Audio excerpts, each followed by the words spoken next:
Hi, I'm TC. I'm the founder of Torpedo Ideas and also the founder of Ticklish and Wiches. So I don't have any formal qualification in either of these businesses, so loving what you do helps. So today I'll be playing two roles. I'll be playing client role. I'll also be playing agency role. Okay? So let's go. Okay, so just a bit of background about this whole idea. I started as a copywriter in 1992. I started my own agency in 2004. And after coming up with ideas for clients so many years, right, I said, okay, my partner and I, why don't we create something for ourselves? Something that would be a creative legacy, if you like. And the other thing was to also maybe showcase to potential clients that, hey, it's not just about coming out with nice logos, creative stuff, but also about business. Because at the end of the day, all that stuff doesn't matter if you're not generating revenue. So starting a business is always difficult, and building a brand from zero is also very difficult. So that's what we set out to do. So starting with the client role, right? So the idea was, okay, I had a whole bunch of recipes, and then remember the first time you went to McDonald's. Here's this very foreign food. They come all the way here. This was in the late 70s, and then now they make a multi-million-dollar business. So we're thinking, we have a lot of great Malaysian food. Like I grew up with a lot of this food. Why don't we package all that and then reverse that whole process, go there and make a big business out of it. So what do you do when you need a big brand? You hire a good agency. So then you have to go and ask Torpedo to come and work, right? So that's what we did. So now I'm the agency side. So the idea was, okay, we needed to create a F&B brand that could potentially be a global franchise. And that also meant that from the agency side, we had to help in terms of how do we create a system, not be skill-based, but be systems-based, so we don't have chefs. And then, of course, how to package our foods in an interesting way, as well as create an immersive kind of dining experience for the customer. So why Ticklish? Because ribs, Ticklish ribs, right? And it's our equivalent of the KFC 11 herbs and spices, except we have 30 herbs and spices. Okay? And Ticklish also, the impression of humor and all that, the implication of humor, goes into social media, the menu, the promo materials, and interior design. Because we know when you're starting out a brand like this from scratch, you don't have a lot of advertising budget.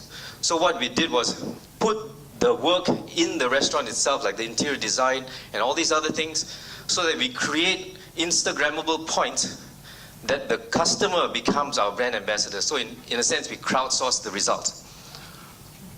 And also Ticklish, for example, our Sea Park, which is like a fast food kind of thing, that one is called Ticklish.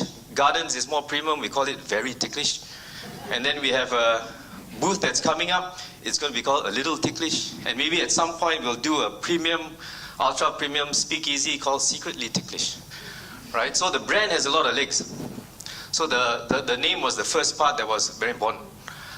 Then the next part is how to differentiate the offerings. Like everybody serves ribs in a rack, so we decided to serve ribs as singles, right? And then our meats, one meat you could have it as a sandwich, as a rice, pasta, or salads. I think there's no other restaurant in the world that offers this kind of combinations. Even the menu is done in a funny way. So you got this, you braise me up, which is about braised pork. And then you've got once you go black, which is actually black sauce pork, right? And then got balls, which is our meatball. Then you've got the psycho sandwich, which is all the meat in one sandwich. Then we got this as well, happily hamsap. Hamsap is salted egg actually. So the direct translation, salty, wet, yeah, so it kind of works. We even created a story. So there's this psycho pig who goes around killing pigs to serve them, and then there's these 3 hero pigs called OMG, Jalat, and Rest in Pieces. So it's like a Tom and Jerry thing going on, And then Gardens has a 3D art, and then while Sea Park has this very graffiti style.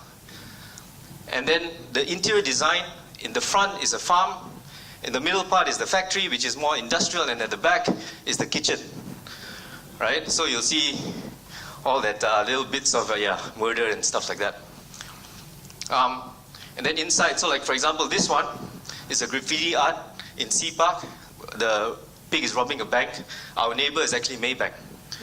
So you actually see Maybank tiger down there being tied up, right?